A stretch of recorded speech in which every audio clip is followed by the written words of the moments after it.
Greetings. This is Pita Daslan, transmitting from Sacramento, California. Today is July 13th, 2012. This is my spin on today. I woke up,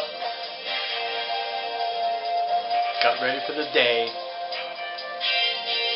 did this and that. I want to talk about what's going on in the world. A lot. Look at Syria. It seems that the progressives in the USA don't know who to support or not.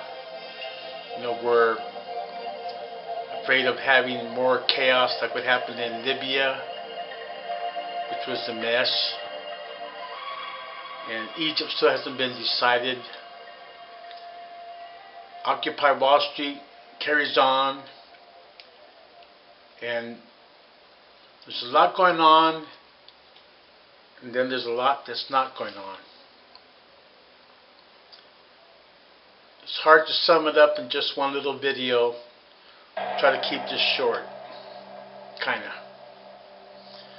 Just think that we need to understand what a revolution is, and not confuse that with a movement towards revolution, as many do. There has been no revolution in Egypt. There has been no revolution in Syria. There in Egypt, there was a successful revolutionary movement that has developed the situation to the point where it now is, yet the people in Syria have not yet completed the revolution. And I think it's kind of naive for me here in the USA, seeing how screwed up the USA is, to criticize our brothers and sisters in Egypt.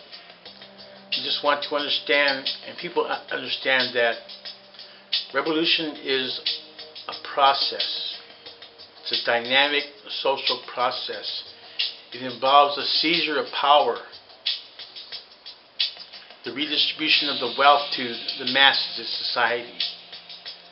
A true radical transformation of the situation. And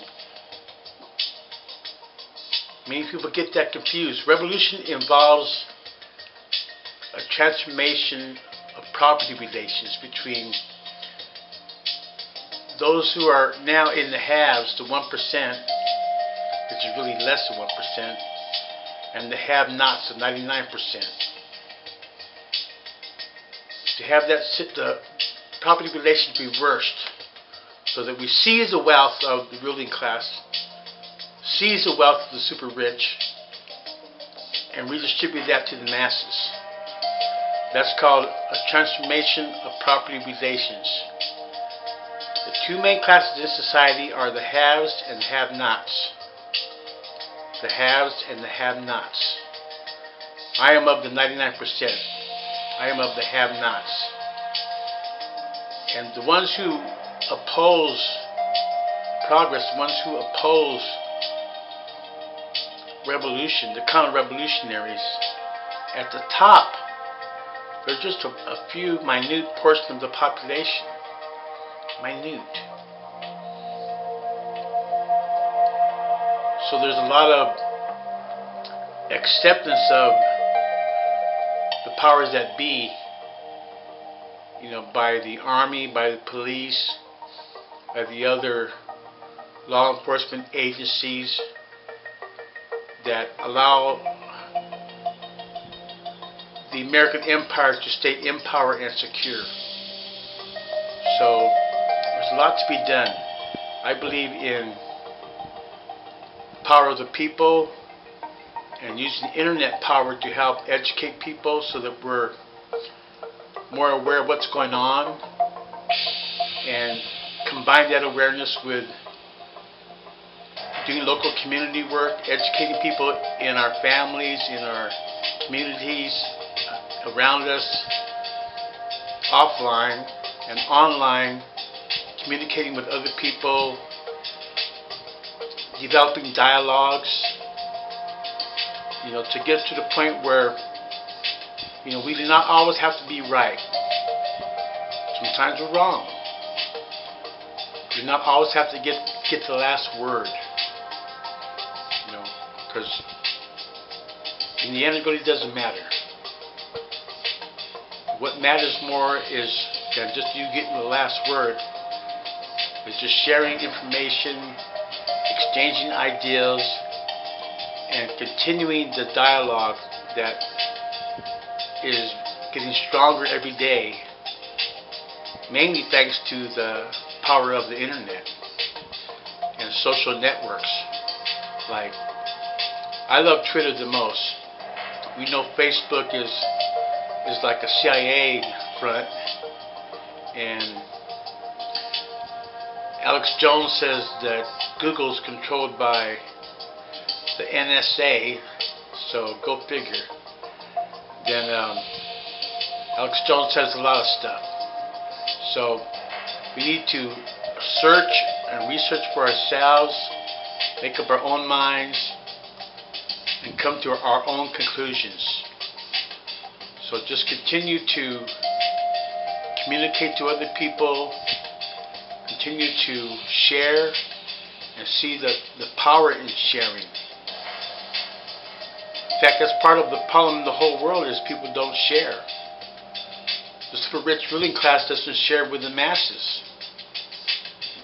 So we need to share with each other as we can. Not be afraid of sharing our truth. There's no absolute truth here, just relative truth.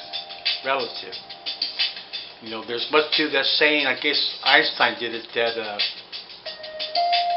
nothing is absolute and everything is relative. So keep that in mind, continue to share, and continue to conserve your energy for the long road ahead. I recommend people not indulge in alcohol and street drugs. If you take pharmaceuticals, try to minimize your intake, what you really need, and not get strung out on medications. Take vitamins, work out, do martial arts, go tiger practicing, and start a book club. Just use your imagination. Imagination is going to be the key. Even though we're poor in material sense, we're rich in spirit. And we will win. Venceremos.